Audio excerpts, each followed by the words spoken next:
Hello, today I thought I'd share with you some of my favourite plants in the garden, and in particular lavender. So we've got 3 varieties that we're going to look at today in the garden, have a look at how they've been planted into my landscape, and we can talk about what uses we can use them for. So the first one we're looking at today is Lavendula dentata, and here in Australia we call this the French lavender. Tough as old boots, copes with our droughts and our dry climate, and it even copes with a wet, moist environment. It's getting a fair bit of sun and loves the sun. Bees and bugs and butterflies, flies, all these pollinators are attracted to this shrub. You can dry it, you can use it in a floral arrangement, you can prune it, you can shape it, you can make it into a hedge. So it grows to about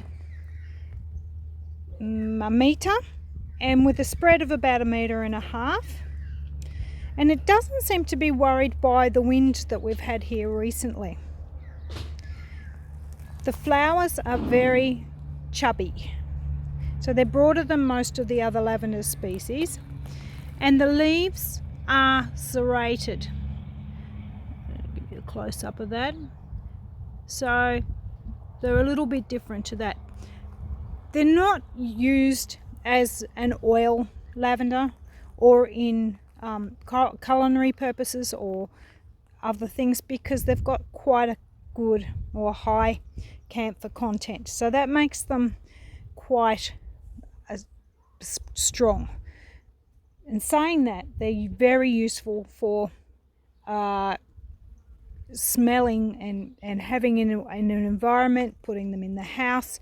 I cut the flowers off, put them in elastic band and hang them up to dry upside down in my house. And they're meant to be repellent for things like mozzies. So I can't imagine that they would be, because they've got butterflies and bees all over them. So maybe the mozzies don't know. Alrighty. This variety of lavender is called a lardi, and that is a hybrid lavender. It's a cross between the French dentata and another variety that you don't see really in a landscape or in nurseries anymore. This one is brilliant because it's the largest of the lavenders that you can plant into your garden.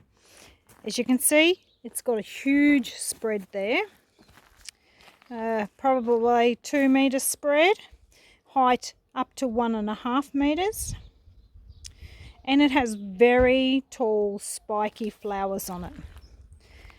They're very similar to your English style of flower, in that they're tall, spiky, with the flower heads on the top. And I find these perfect, this variety, for using as dried flowers in sachets and things like that. I like to cut the flowers off, use it in a floral bouquet, or even hang it upside down, dry it out, and just have dried flowers of lavender smelling everywhere. And this one is far more fragrant than the French lavender. Lovely, lovely lavender. When we get a drought, it's fine. I don't water the gardens at all here, and so therefore my plants really need to be able to cope with hot, dry climate, and we also get snow here, so they need to be very tolerant. This particular one, this plant here, we had some strong winds a few weeks ago and it was flattened.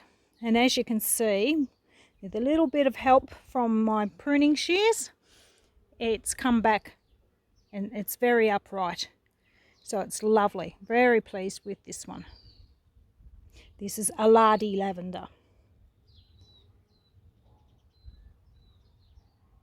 Great in the landscape, large plant. Another variety of lavender we have in our landscape is, we call them Italian lavenders, but they're stokus, Lavendula stokus. So I think in Europe and in America they probably call them the Spanish lavender, but we call them Italian. Now how you pick these is they're smaller bushes, smaller shrubs, do tend to get woody at the base if you don't prune them often enough, but they do have the fairy wings, what we call wings. So they're a winged variety. So we've got that one there.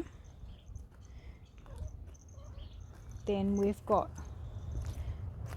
this one here.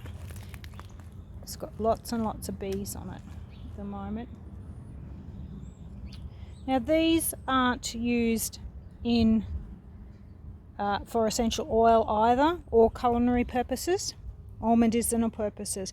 These lavenders are ideal for your landscape, for your gardens. You can make a little hedge out of it. Now the other day, like I said, the other one got hit by the wind. This also got hit by the wind, and that's what it's done. So at the end of this season, I'm going to prune this back when it's stopped flowering, prune it back very hard and see if I can get it to recover. And if I can't, that's okay. I will propagate some and plant them back in there. So it's got that big spread.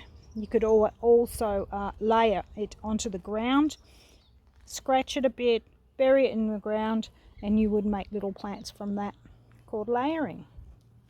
So that's another purple one. Now I'm going to continue with the Italian lavender, stokus. Here it is. Here's a pink one. Favourite of the bees, absolutely covered in flowers. Doesn't grow as big, the pink one, I find. It's lovely, but still got the wings, and they're really fluffy wings. So they sell them in Australia as sort of like angel wings, they call them, or fairy wings. Beautiful plants. Okay. If you're wondering what that little pink flower is next to it, that's a little pink pin cushion. Okay. This is a lavender here, not with the orange flowers behind it again, but this lavender here is a variegated lavender called Merlot. And it's like the lardi lavender, but because it's variegated, it doesn't seem to get as big. And the flowers aren't very big either, and they're not on tall spikes. But it is a lovely plant if you like variegated plants in your landscape, and it does smell, got the typical lavender fragrance. So that's a pretty good lavender to have in your landscape as well. Keeps its nice shape, can be pruned, copes with the drought, copes with the dry, copes with the frost, copes with the snow. Perfect. And obviously I don't fertilize these lavenders either. Okay, here's just some plantings of more of the French lavender, dentata. Just go down, show that I've just planted them along the edge of the garden bed here. They're getting some protection from the west, from gum trees close by. They're getting plenty of sun though. Great to pick. So it's the French one again. The girls have come out to see what's going on too. Little chookies. There's some more little chookies there. Alrighty. Getting in the garden, having a scratch. Okay. The next variety I want to show you is Augustifolia. So these aren't ideally planted. This is a little pink one here. And as you can see, it's the afternoon now, and it's getting protected from the house and other plants. So it's really not getting enough sun. But it's a little plant in there. You can see it's getting its little heads there. So Augustifolia is a wonderful lavender. It can be used for oil. It's got the biggest oil content out of all of the lavenders. This one here is Grosso, and that's a hybrid between the intermediate variety. Okay, and then up here we have another little English one, Augustifolium, and that is Munstead, and that's just coming into flower now. So the unique thing about this one is you can use it in your cookies or your herb rubs or your tea, anything like that. Brilliant for essential oils and ideal for baking. Soaps, body products, those sorts of things. Augustifolia is ideal. That's the English lavender. They're only small, but they're beautiful. Okay. Right. Now we'll just go up the hill here and just have a look at the mix of lavenders I have here. So the first one's French, and next to French in the bed we've got, there you go, a lardi. You can see all the birds and butterflies and bees and butterflies and things buzzing around. So a lardi's quite large there. Alrighty. Okay, flip back to French. And we'll just have a look now where I've planted a lardi lavender and how big that's got. And I have been harvesting flowers off this one, which I'm going to use, like I said, in my sachets for drying, because this is really nice and straight too. Right, nice and fragrant, lovely. So that's a lardi as well. And then here we have another one of the French. So they've flowered a bit earlier, but they're still bringing in the pollinators, which is great. Okay. Going along this bed,